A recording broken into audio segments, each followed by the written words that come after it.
my camera off today too. Just Okay, it's go easier that ahead. way. I'm sitting out in the sun. Okay, Uh-huh. we are live Nice. right now. So, hello everyone. This is Toni Weel with our weekly health Q&A with Virtuous Unicorn, and our surprise guest is Justin Carpenter. Which Hey everybody, thanks for having me, Toni. thank you for being here. We have a history. This is what we started the health Q&As last year. Yeah, and I'm so grateful that Sarah stepped in, Virtuous Unicorn stepped in to take the reins and keep this thing going, because y'all do a wonderful job, and I've heard such beautiful feedback from people who are just helping everyone how we can, because we're all on this health journey, we're all learning. And so what better way than to learn together from our collective experiences? I tried this, or I learned about this. And so thank you guys, thank both of you for all that you do and all that you share. It's truly so powerful. So thank you. Well, thank you, and we learned a lot from you too. So it's all, that's what you say, we're all helping each other. And with our health questions, sorry, Sarah, what were you going to say? No, I was just going to say absolutely. And that's how I was first introduced to Toni, was through the health Q&As with Justin, because I was already listening to Justin through Charlie. And so it's amazing how everything just kind of links together. And I love being part of this journey. Yeah, it's almost like God's looking out and leading us where we should go, getting us to go and meet the right people and be at the right place. Exactly. It's beautiful. It's absolutely a beautiful journey, and I enjoy every day. Although I have to say, on those health journey, it can be a struggle too. I'm living proof of it. But we know what to do, or we're still learning with a lot of things. And I'm just happy to be here. Happy to be able to share what I learned from Dr. Morse, but that is what I want to say, is that it's all based on what he has been teaching us. And pretty much at the same time, when I learned about Dr. Morse's teaching and started to study with him, I learned about Charlie and Colleen. And that was all in line. So my health journey and my overall journey got even more exciting and interesting, and learning more about everything. And every day I learn more about why fruit is really our natural food. And yesterday, on my birthday, I had the privilege, I could say, to meet Justin and Aaron, which was quite amazing. So we talked into the very, very late hours, and then I drove home, which left me with very little sleep and a kind of haze in my head. So I really need your help, guys, to stay on track today. No problem. Happy to help out. Yeah, while you were driving home, I was getting some sleep, so I'm happy to help you out there. But it was such a wonderful experience to get to meet Toni and get to spend time with her physically. And just the more that we can surround ourselves with those who are doing the work and committed to this path, this righteous path, it just enlivens us. So even though I'm sure you were tired from the lack of sleep, I know that you left with a bit more energy just from the conversations and what we were talking about. So it's always a pleasure, and I'm so grateful that we got to have that experience. So thank you. Well, yeah, thank you. It was well worth the drive. It was pretty amazing. Now, to get into the questions, I got one question, and that is actually from Katie, and I see that Katie is here today too. Is what are you going to do to get the lymph moving and really get your detox going? Which is that once we have to start at the beginning for people who haven't been here before. It is important to transition to a more, I would say actually all raw diet with mostly fruit.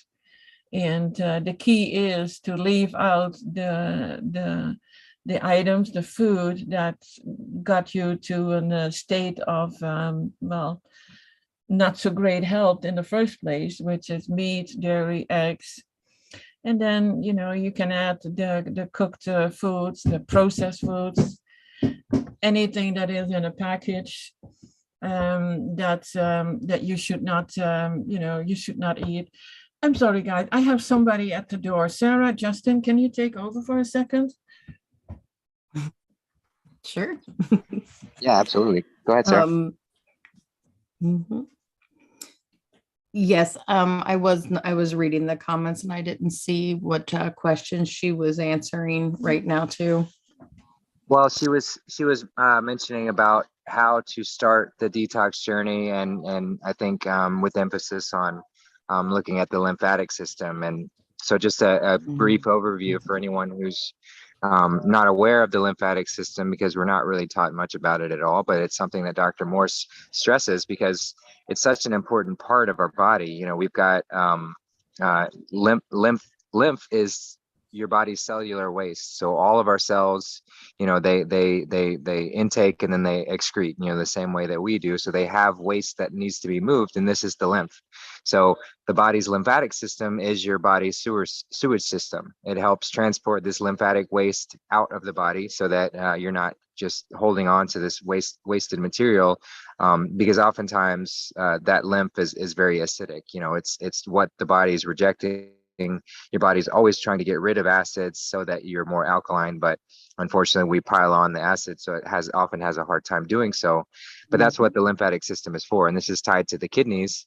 And so a way that you can check to make sure your lymphatic waste is moving properly is to check your urine. So if you pee in a glass jar and you wait a few seconds, and sometimes it takes longer depending on the sediment, but if you see sediment forming in the urine, then that means your kidneys are filtering properly. That means your lymph is moving out of your body, at least in some capacity. So that's a good sign.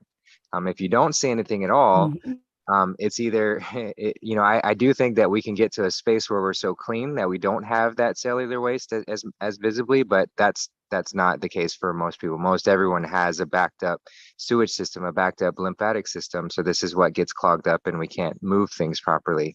And if that's the case, then that means that sewage, that lymph, is getting backed up somewhere in your body, which is creating an acidic pocket within your body. And this can manifest in many different ways. And as Dr. Morse has taught us, and as is the case, all diseases are just made up. They're just made up names for the same problem, which is acidosis in whatever particular area of the body. And so this will manifest in all sorts of different symptoms, but it's really the same underlying root cause. So just making sure that lymphatic system is moving properly is really going to help limit these pockets of acids forming, so that our body can be introducing that cellular waste. So that's why there is a sort of care in the protocol that needs to be taken once you start on the detox journey. Once you start moving into that alkaline space, it is good to ensure your systems are working properly and kind of go about them in a strategic pattern, depending on where your limitations are. Because like for me, for example, I kind of went at the detox journey pretty heavily by going immediately from a standard everything diet, then cutting out all animal products, cutting out all alcohol, cutting out all cooked foods, and immediately going into a juice fast and going all raw, which is wonderful to get things moving and get those toxins flowing. But because my lymphatic system wasn't working properly, I wasn't filtering, my lymph actually is very stagnant within my head. So it holds in my head very well, and I'll notice a sensation when I'm detoxing that my ears seem like they're clogged, and I have this sensation like I'm underwater. And I even later, months down the road, I started losing my hair because my body was detoxing, and my lymph was stuck in my head, and so my head became very acidic. And because I wasn't moving things properly, that is a common symptom that will occur to kind of act as that barrier until we start getting things moving properly. So all that to say, just to reiterate the importance of learning about the body's waste, learning where we are within this process, and taking those slow, gradual steps towards the right direction. So we all have to be pretty honest about where we are in this health journey, and assessing where we are accurately, and kind of saying, okay, this is where I want to go. And then taking those incremental steps to get there. So that's kind of a lot to say. I hope that makes sense to anyone listening, but I'll pass it over to you guys. That Oh, it was absolutely wonderful. it And absolutely I do makes suffer. sense.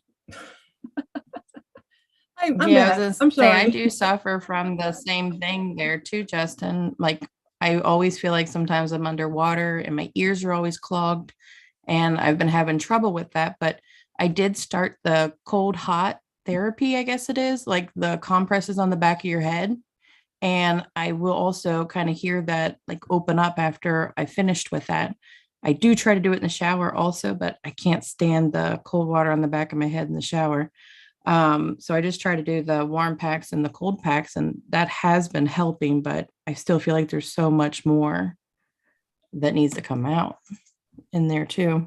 Yeah, that's great to know. I haven't tried that route before, but I do know the effectiveness of going from that hot and cold. And if anyone can imagine why that's so effective, it's just basic chemistry. When you heat up an element, it expands, and when you cool it down, it contracts.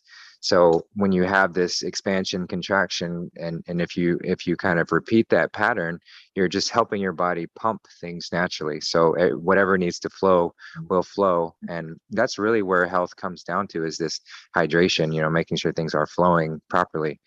So that's just a really effective tool at making sure that flow does happen. So thank you for sharing that with the packs. I might try that as well, because I'm the same sort of way. Like I'm kind of a baby when it comes to cold water, so I don't really like doing it in the shower.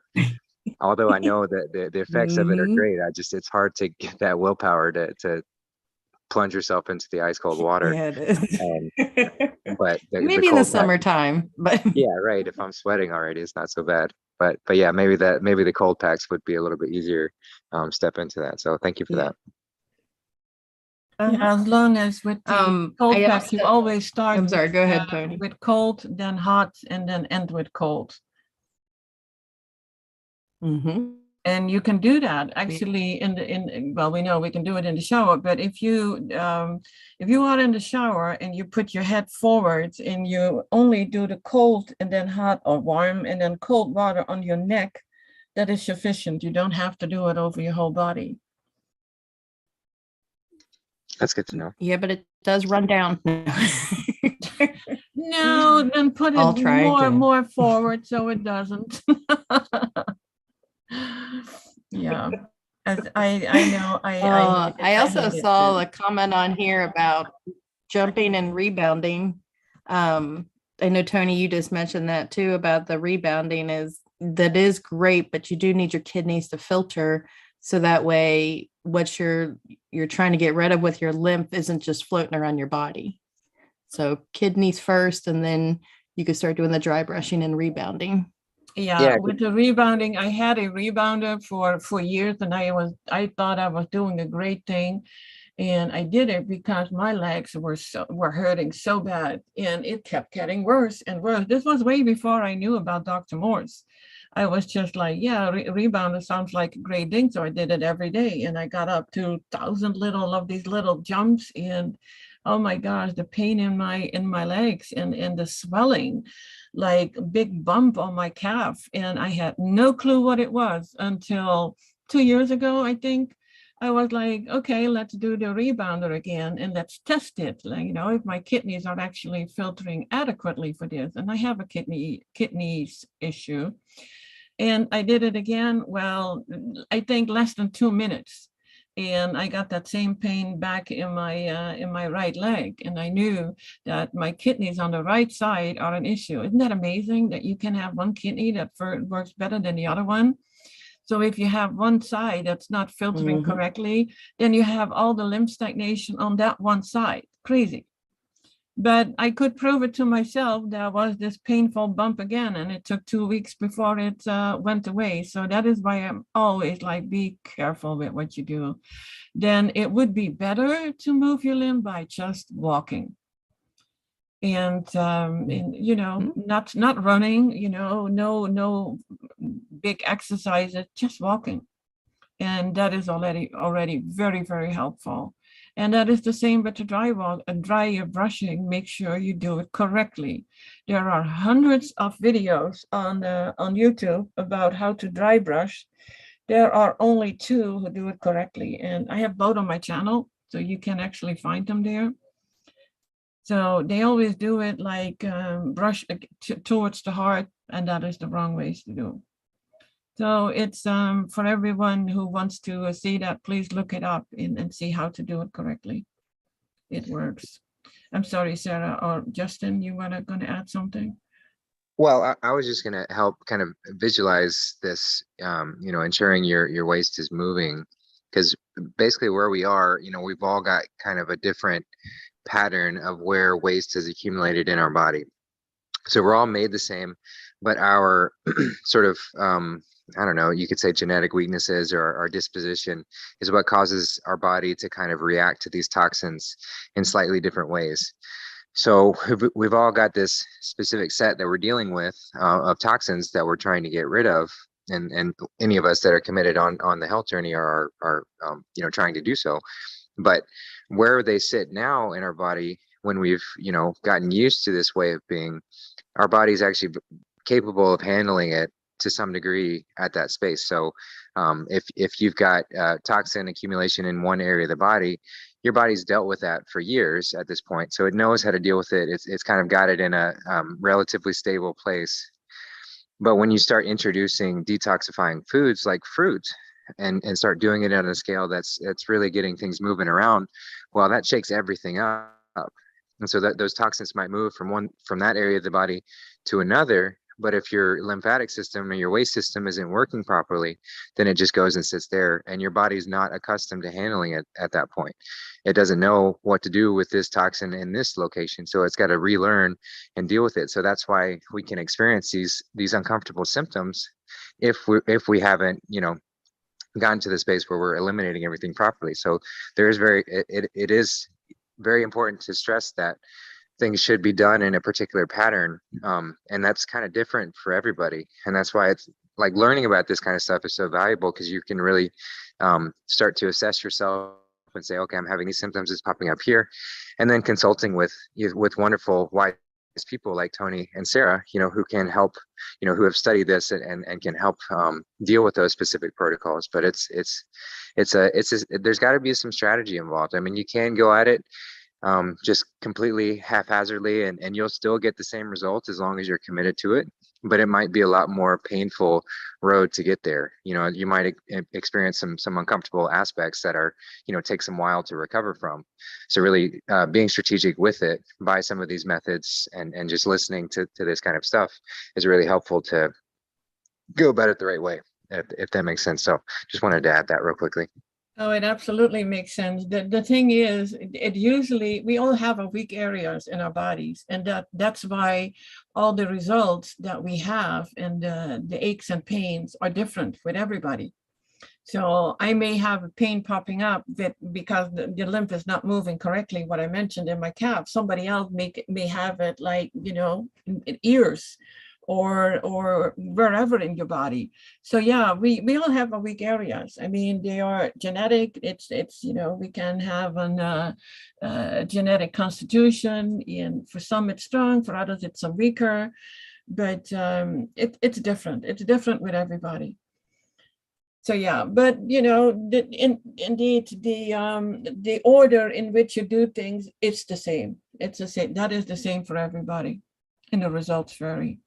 I see a lot of questions coming in, and I want to address something that is talked about a lot. And I can only this is my channel this is on, so I give you my opinion about it.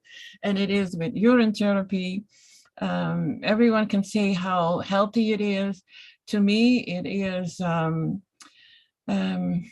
is your waste. And if we're talking about the toxins coming out and you would ingest it again, that would not make any sense to me. And somebody once said, well, if we were supposed to ingest it, it would have come out in a different place. Sorry. We were not born with a cup in our hands, to be able to gather it and then drink it again. Now, this is maybe, very simple to say it. I actually have I made a transcript of a video of Ilanya, I think is her name, and I have it on the Freak Sense website. it's a long article. It was about an hour video about this, and it's not saying that pro or or against it. It just says exactly what it is, what you are doing. If you want to do it, by all means, go ahead. But I am not one who says do it. And so you have to use your own discernment in this and see if it is really for you. But then if you do it, be aware of what you're ingesting again. So I think there is not that much to say about the urine therapy other than that. Some people really live by it and saying it is the thing. If I go by what is really natural, I don't see that as being natural, but that is my opinion. I do have an opinion on that too, Toni. I'm sorry? I was going to say, I just said that I have an opinion too. I was just going to say, and this is just my opinion, that I believe 99% of the population's urine is nowhere near being that clean where you could actually use it as a therapy. I mean, most of us are still, trying to clean up our systems. So I don't know how the urine therapy at this point of where most of the human race is with, trying to get back to the fruit and the clean way of eating. So how could your urine therapy even work at this time, I guess is what I'm trying to think and say. Oh, absolutely. And that is the whole thing. But if you are so clean that you would say you can drink it as if it is a juice, then why do you need that therapy? Then you are where you need to be. Then I would say, yeah, you can use it as an, when needed, when you need extra liquids. And I know it said there is DNA in it and that we need that for keeping our body healthy. But I'm still puzzled as in, it comes out, it needs to go out. There is no, there is no way for us to get it back in if we're not using a cup or whatever to catch it in. Mm-hmm. Yeah, I mean, I think it's like Sarah said, it's we're not really there as a whole. We do need to clean up a lot more. I think there might be something to it as a more advanced topic, but we've got a lot of work to do before we really get there. Yeah, let's get the junk out first. We got a long road to go down still. Yeah, we do.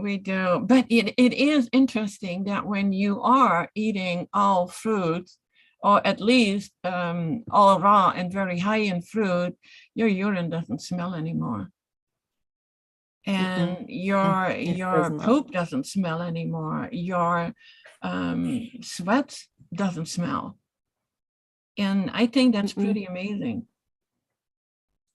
Yeah, it's incredible. I mean, I don't think our bowel movements ever smell good, but at the same time, there's just no scent. But then our bodies become smell good, like more sweet scent.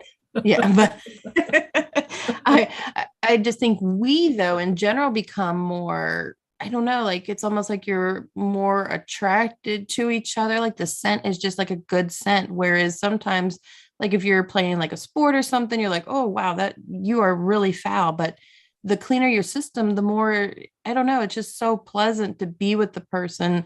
Not only is it like good conversation and, but it's almost like your pheromones kind of like recognize each other or something too. It's just so different.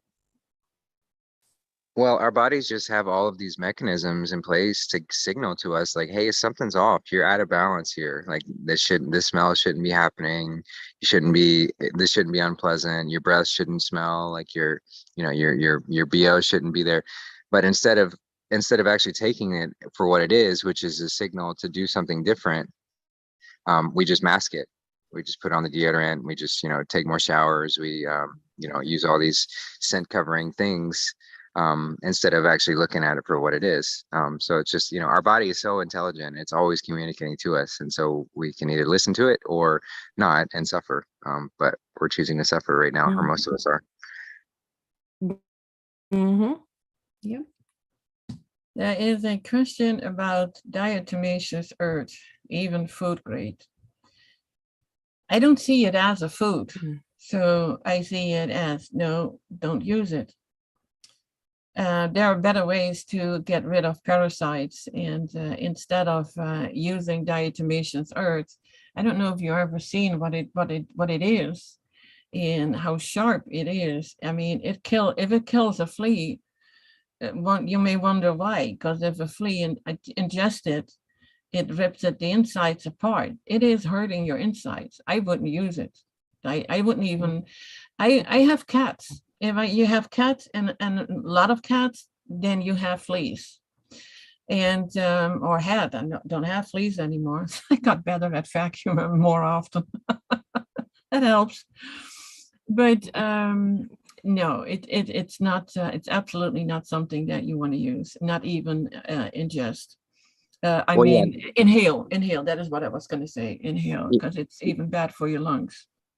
Yeah, I wouldn't. I don't know if I'd put it inside me, but as it is quite effective at pest control for for external use. Like you can coat your animals in a powder, and they might be dusty for a little bit, but there's not going to be any fleas or ticks or anything on them anymore, because anything with an exoskeleton, it does cut up pretty badly and deter. So I know it's effective for deterring, if you've got an ant lion or an ant, somebody ant kind of coming in, you can put a line of diatomaceous earth and they won't cross it, they won't bother with it. So and it doesn't harm pets seemingly. So it's not a bad idea to use in that sort of method. But yeah, I don't particularly think it would be the best thing to ingest. Yeah, we have something as simple as wormwood already helps with Parasite. Dr. Morse has a Parasite G, which is for general parasites, which works great.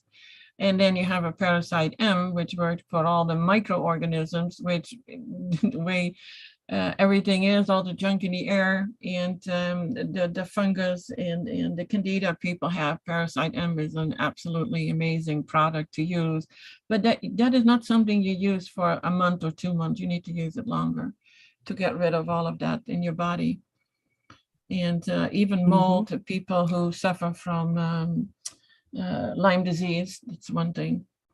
But we call it Lyme, like what Justin already mentioned. There are, I think they came up with, what is it about, I mentioned that before, about 7,000 different diseases, and all leads back to one, which is acidosis. So, yeah. And the other thing, we want to be gentle to our bodies, and diatomaceous earth is not gentle. So you don't want to put anything else in that your body has to maybe try to heal what it's done or whatnot, because you're already trying to help your body. So you don't want to do that either. I also see a comment about, I think they're referring to this about using it around horses for fly control. I don't know that, and I do have horses. I've never used it for that, but diatomaceous earth is very dusty, and I wouldn't want to put that around the horses in order for them to inhale that either. Something I'm going to try this year, if that's what you are referring to, is coffee grounds. And I'm going to, actually, you could just use coffee. And they said that you can sprinkle coffee around the grass. I'm not going to put it where the horses eat either, but just kind of around the outline of the barn or whatnot like that. But I don't know if I would use that around the horses either. Now, I stopped using it around my cats when I learned what it does to their lungs. So I've gotten very careful with it. I have used it on the floor, and you leave it for a day and then vacuum it up. So that is for me, get the cats out. That is for me a safer way to, with flea control. The most simple thing that always works is a flea comb and a cup with hot water to put the fleas in. And the fleas die pretty much instantly. They cannot handle hot water. They may want to crawl out, so you put a little dish soap in it, but I found it's not necessary. But I do have the water hot, and you just, comb your cat. But yeah, with fly control with horses, that's another story again. It's a good thing to know about that coffee grounds. I had not heard it. I haven't tried it yet, but I'm definitely going to. And I know it also helps with mosquitoes. So I'm gonna try to do that, and So now you're gonna to drink see what we coffee? can do. But no, I'm gonna buy the coffee and just dump it on the ground. Gosh, no. Did you Coffee know that makes me. actually I still like the smell. yeah, that Starbucks, you could they were giving the coffee grounds away. It's been years since I was there, but when you right next to the door where you came in, they had a basket, and then they had, like, big bags with coffee grounds in it, because you can use it in your yards for growing Yeah. things. Okay. And I'll stop by and I'll see. It's a good way to recycle. yeah, I think so too, but there is a lot of junk in it, so I haven't used it, and I was like, I'm not so sure if I want that in my around my fruit trees and bushes. I haven't used it. Definitely. I'll look into it, and I'll report back if I have good results. Okay. Okay, Lisa is asking, is anyone's else screen dark? I hear audio, no video. No, we're not on video. We're all incognito. We're all hiding. Yeah, it's more about the message. yeah, it is. It is about the message. JV asked, what's your thoughts on eating dried fruits and nuts? I do eat it. I actually had, like yesterday on a long trip, I had some freeze-dried fruits. You just keep them in your mouth until they're soft, and yeah, it works. And nuts, I haven't eaten in probably 4 years now. If you want to eat nuts, don't do it on a detox. If you want to detox, you want to heal, then don't use any nuts. But, getting to your detox, or, after that, sure, you can eat a few nuts. That doesn't mean a whole bag of nuts, a few. And it's always best to soak them, first before you eat them. And dried fruit, it's like, keep an eye. I mean, it's dehydrated, so keep an eye on your liquid intakes.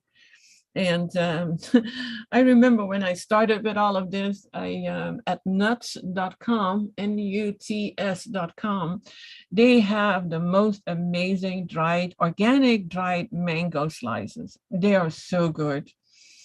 And I could eat probably half a pound easily, which is crazy. But now I know we shouldn't do that.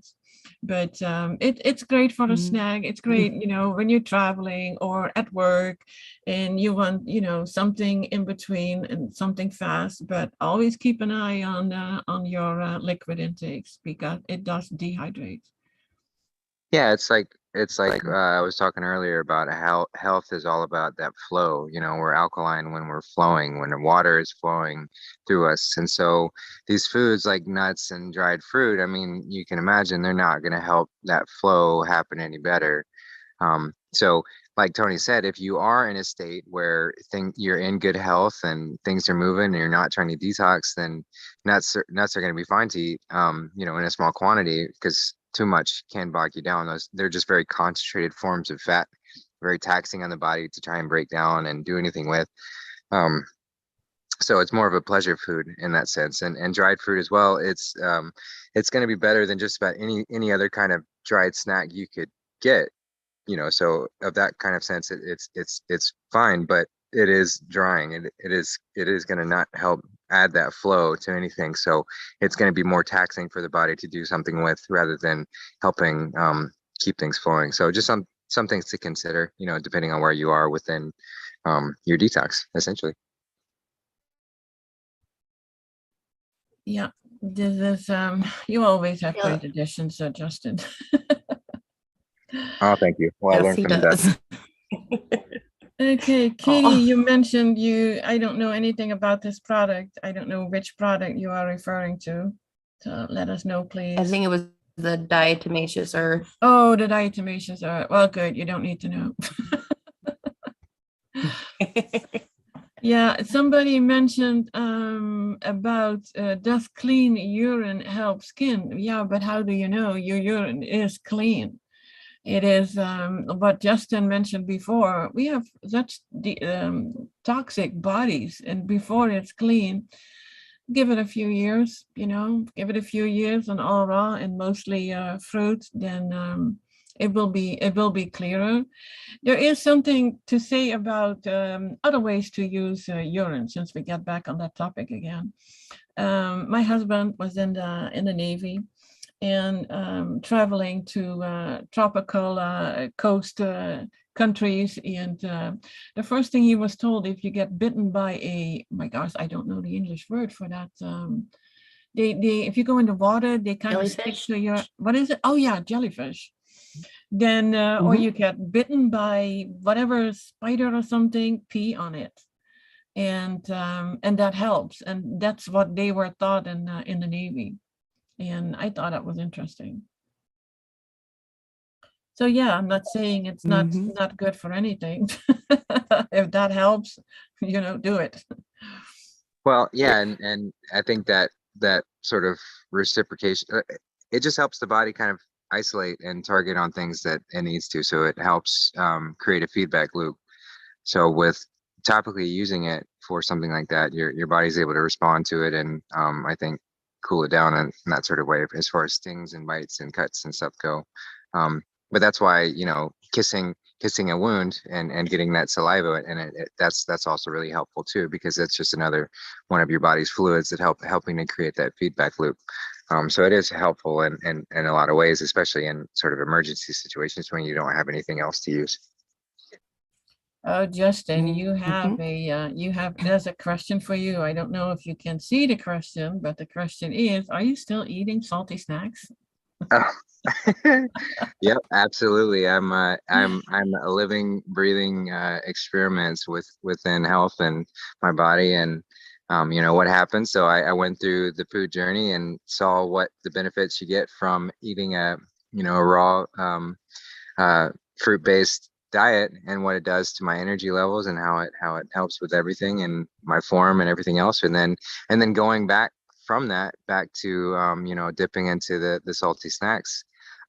It's wild how much it much can change you in a small amount of time. And like my there's definitely a lot more puffiness in my face, and my legs and stuff like that. So salt is not good for us, but it is extremely addictive. So I always tell people, like, whenever they ask about salt, like, yeah, I love salt. I fully acknowledge how difficult it is to give up and how addicting it is, but I also know from firsthand experience that it definitively destroys me.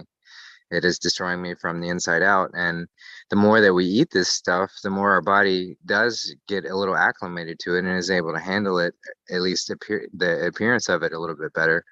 But you've got to know that the more we ingest it, it is wreaking havoc. So I'm making a choice, and that's the thing where we have to be, we have to be honest with where we are and where we want to go. But not be too hard on ourselves either, because the food journey is a difficult one, and it's not something, to be taken lightly.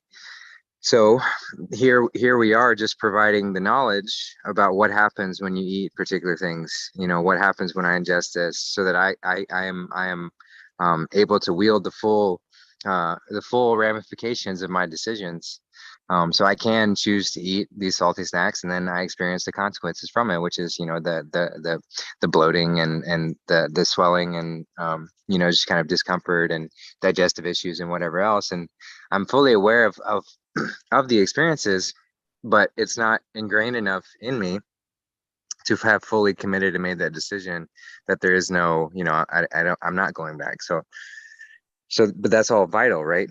Because we all need to have a particular set of experiences, and it changes from individual to individual until we get to that point. And Charlie talks about it as that eucatastrophe. So until we've got to that point where I've fallen so far that I hit that rock bottom and I don't want to fall any further. And in some capacity, I have hit that and I've turned around, but in others, in other areas, I'm still turning the ship around, because I'm still choosing to indulge in those particular sensations. But all that to just share with everybody, because the more that we can be open and honest and not trying to hide things, and be transparent with how we are, and learning together, we can all acknowledge just how difficult the food journey is.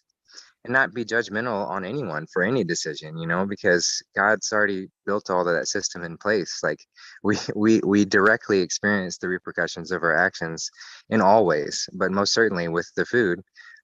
So I just have to be aware of what happens when I do certain things. And so yes, all that to say, yes, I'm eating salty foods right now, and I'm experiencing the consequences of those actions. So I don't condone any, or I don't endorse or condone anyone following my behavior, but I will share my example transparently, just to show others that the struggles that we're all facing. Like, no one's alone in that. We're all faced with those same temptations. No one's no one's above that. So it's a challenge we can all embrace together and really step into. So there's the answer to that question. Thanks for that. Yeah. And I think it goes for many of us. Amen, I mean, Justin. yeah. Justin saw, what food can do to me if I don't, if I eat the wrong things, because for me, it's not as much the bloating as the arthritis kicks in, and then my knees pretty much give out and I can barely walk. And when I'm 2 weeks, I think takes about 2 weeks on fruit, and there is so much difference then. And I walk fine again, and the pain from the arthritis is gone, and my skin is getting better. And we are really living proof of how good even fruit, even if we talk about fruit is not the fruit that it used to be, and not as nutritious, the body still takes out what it needs. And I think it's not even as much as that you only eat the fruit as leaving out the foods that you should not eat. So, we give credit to the fruit, but never forget how well fasting can work too. But that also means leave it all out. Right, because it's not really the fruit. Like, no food is bringing us vitality. Our body and God brings us vitality through just existing. But certain foods can augment our natural ability to bring vitality, and fruit just happens to be the easiest thing to digest. It's the easiest form of that fuel that our body is looking for, on the physical sense at least. And so while we are entertaining the physical, food cycle, that's going to be the optimum form of it, because it's the one that gets the most out of our bodies and natural abilities to just take care of itself. So yeah, well said.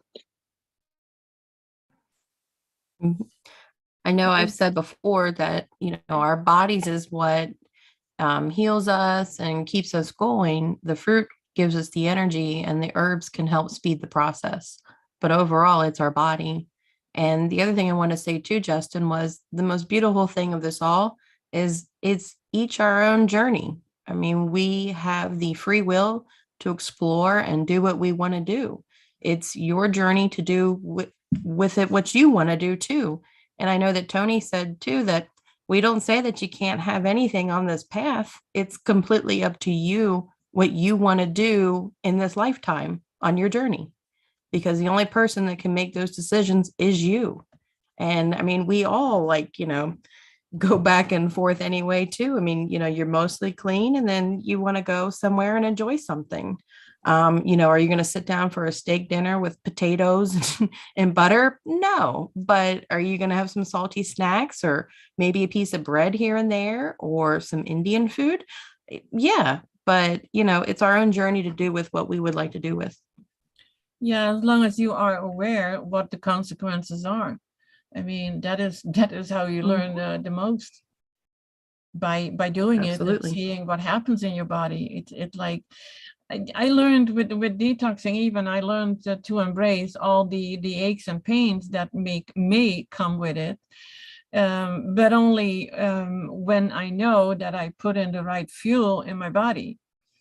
And that is the same when you eat something that you shouldn't eat.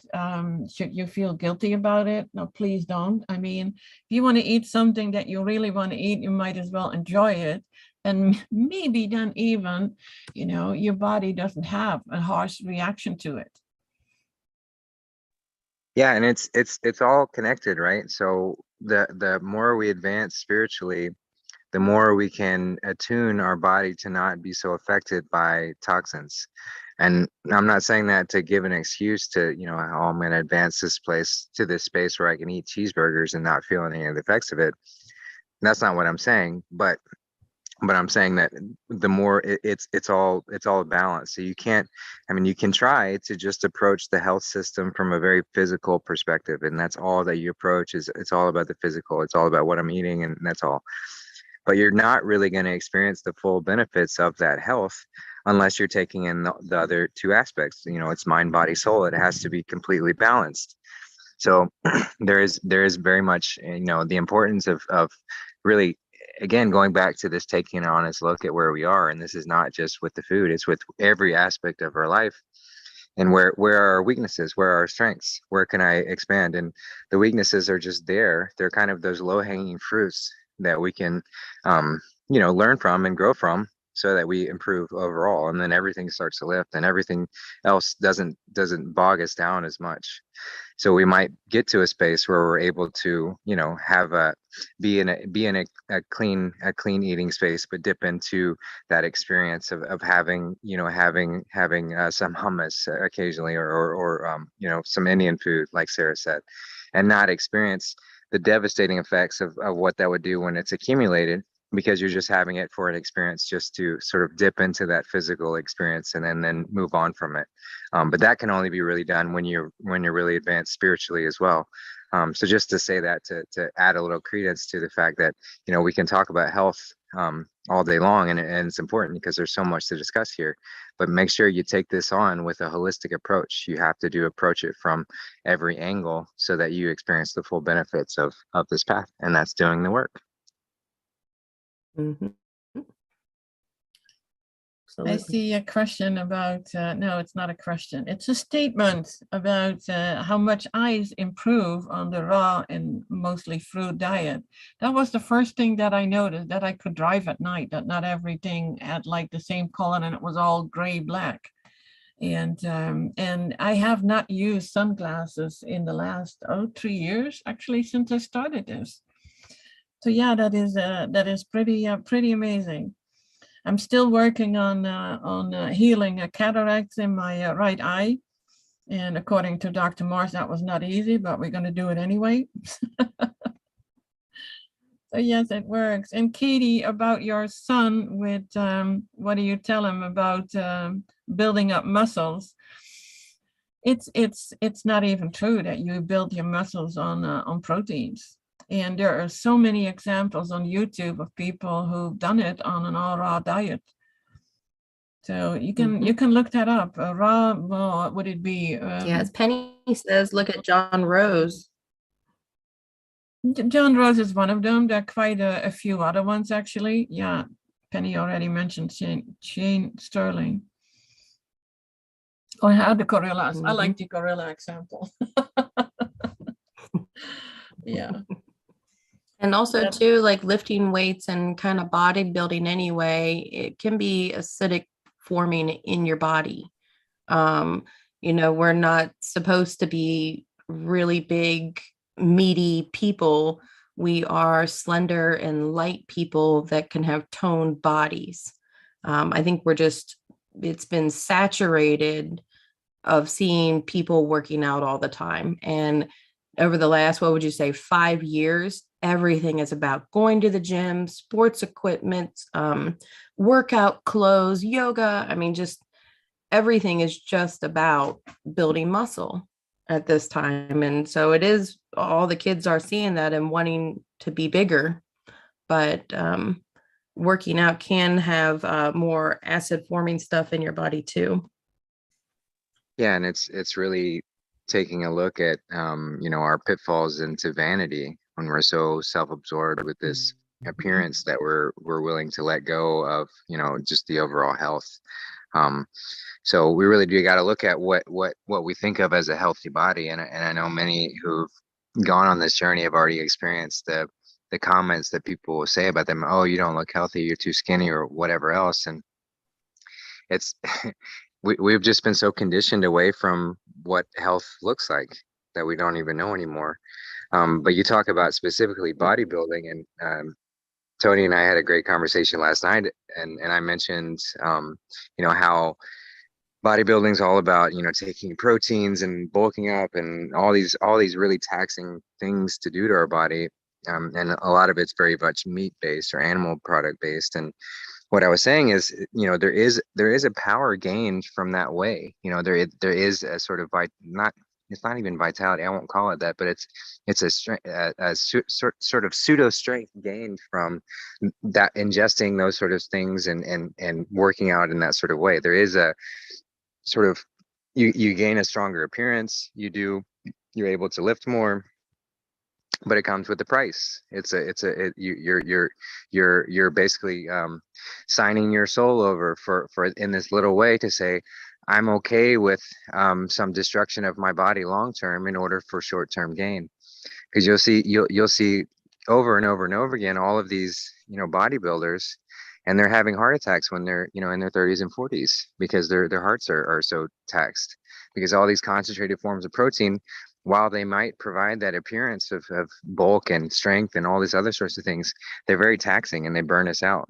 So it's the same as, there's two schools of thought. There's acidic and alkalinity. There's life or death. And that just so happens to be on that death path. It does kill us, but just like with anything, there's a temptation there. And that temptation is to gain that perceived sense of strength. So there is a power gained from it, just like there's a power gained from the left-hand path. There's always something that you can get from it, but there's also a cost, and that cost just happens to be our health in this particular case.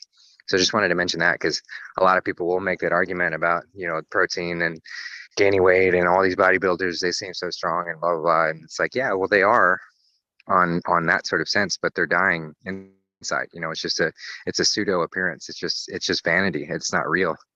So just wanted to mention that. And it's only temporary too. I mean, yeah, it's only temporary. Don't you want your body to be okay when you get older?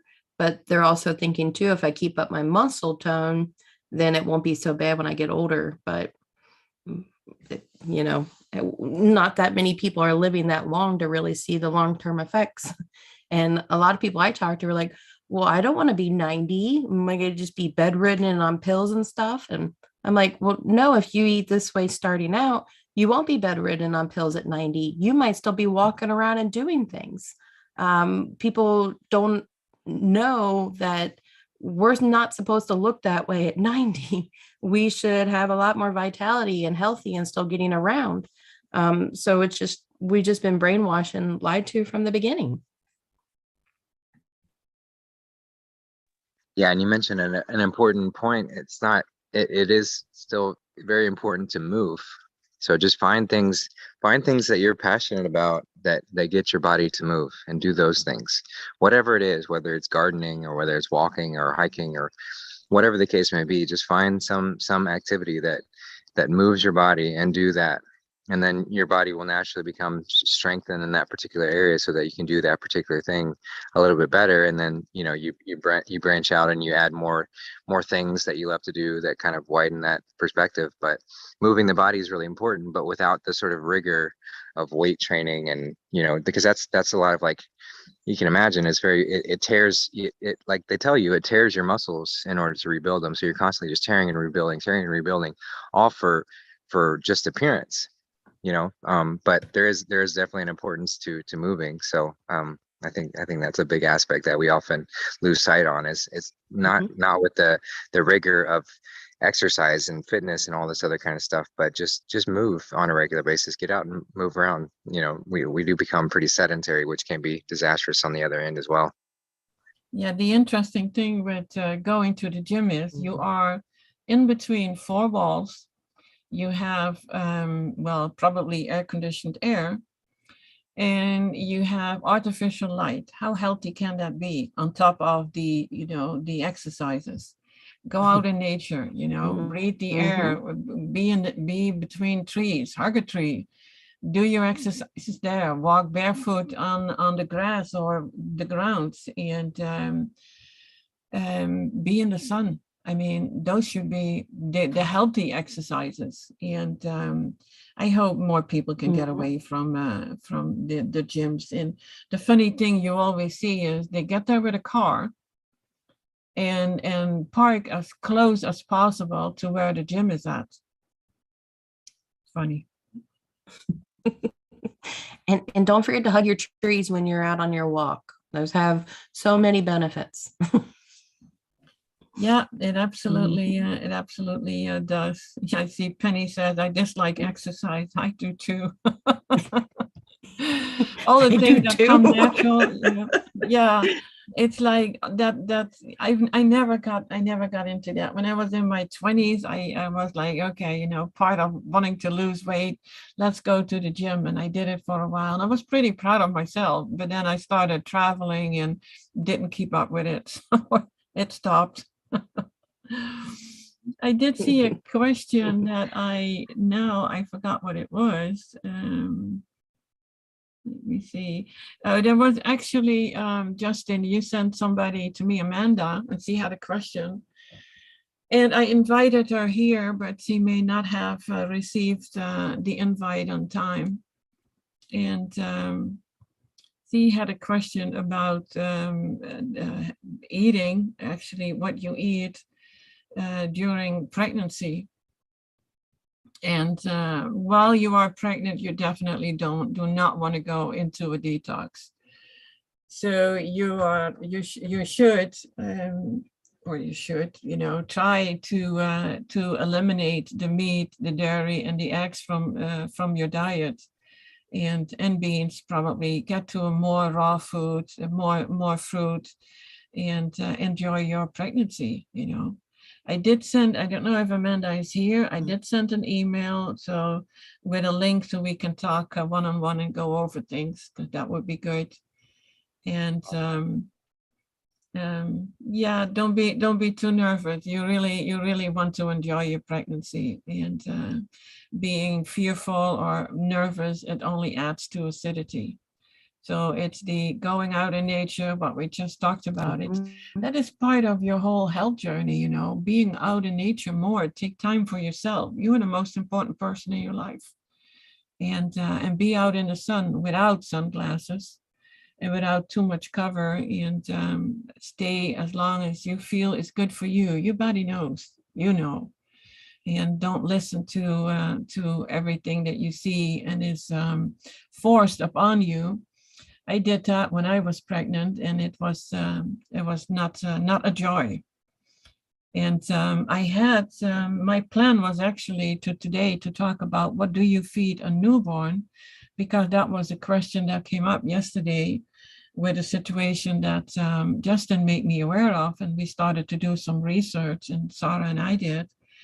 And it is really difficult to even find out what you can give a newborn who cannot have access to the milk of its mother. And you would think, Dr. Morris even talked about that, you can give them like coconut water, coconut milk. But the coconut milk, it may be a little too fat, although we know mother's milk is high fats. But you have to look at how many proteins, what else is needed. So I came across quite a few recipes, and I'm still not 100% sure it is what we should give a newborn.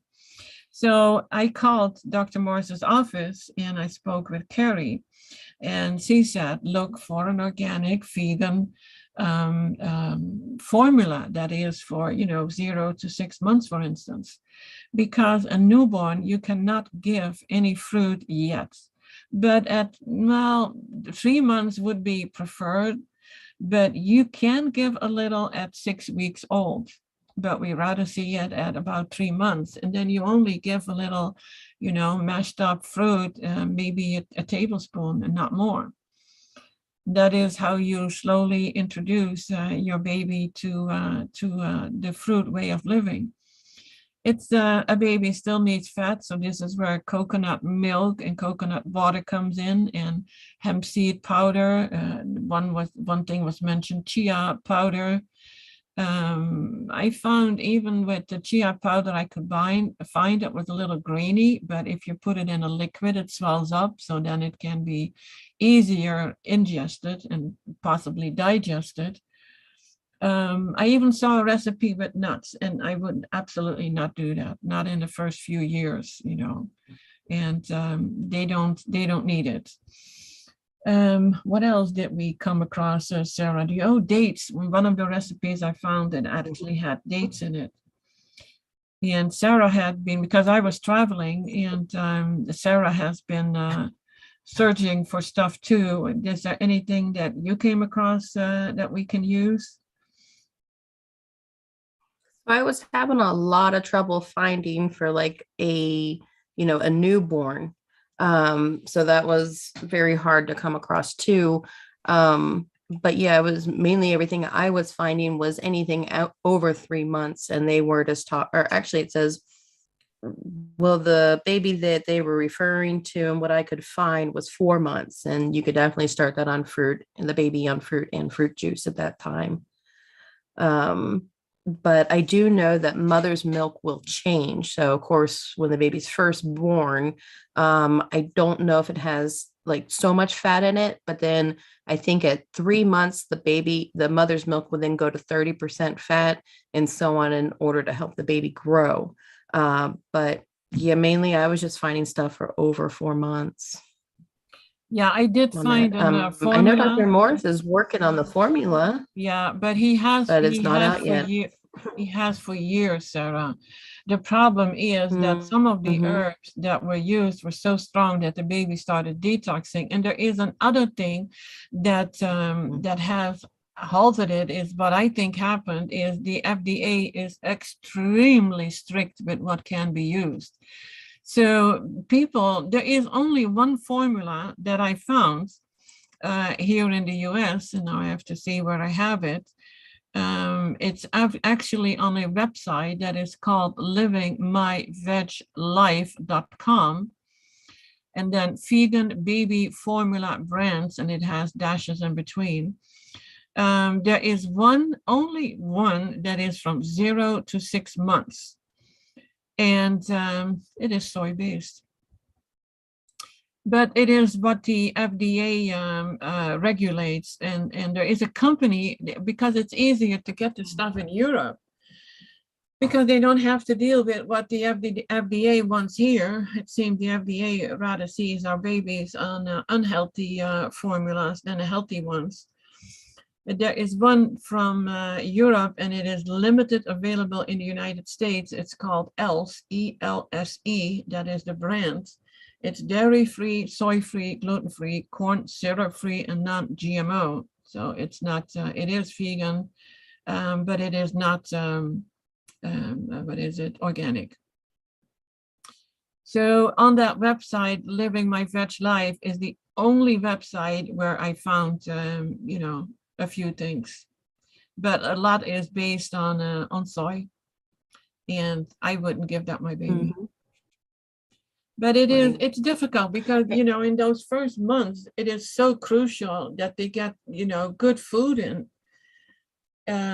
So it's probably, we come back to the coconut water with a little bit of coconut milk and some, what was it that somebody mentioned? I sent that recipe to you, Sarah, that image. Dandelion leaves, hemp seeds, and an organic young coconut water, and dates. Yeah, pitted dates.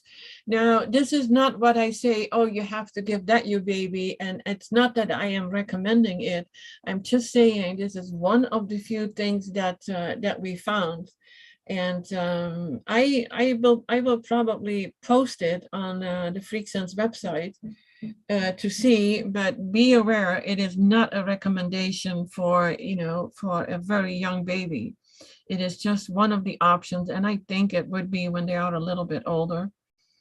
But it is difficult to do this, to know this. And I was a young mom at 19, and I had probably enough milk to feed 6 babies. And because of all the all the stress and all the adults who knew everything better than I as a mom intuitively knew for my baby, I didn't have any milk after 2 months. Just didn't have any. So be aware, these are all the little things that, that can happen to you. So there are ways to, of course, you have to limit your stress, but heck, what did I know? 19 years old. And surrounded by adults who always tell you you have to do this, and you have this little baby there in your arms, and you just want the best for them. So yeah, you tend to listen. Yep. Well, and I did want to say one more other thing too, is when, I'm sorry, go ahead, Justin. Oh, I was just going to thank you guys for looking into that. I know that's a tough question. And there's, like you said, there's not a whole lot out there. So thank you all for looking into it. We'll just keep exploring and seeing what we can come up with. And just to throw another option out there, I guess since you mentioned, if you can find another pregnant mother who can share, I think that would be, if you can, ensure that their diet is pretty good too. Like that would be a good way to kind of mitigate that situation if there was a child without their mother's milk available. So just a thought there too. Yeah, that is absolutely, the idea came up, and you can test this very easily. Get a pH strip and test the mother's milk. If the mother's milk is acidic, then don't. So that is what was recommended actually through Dr. Morse.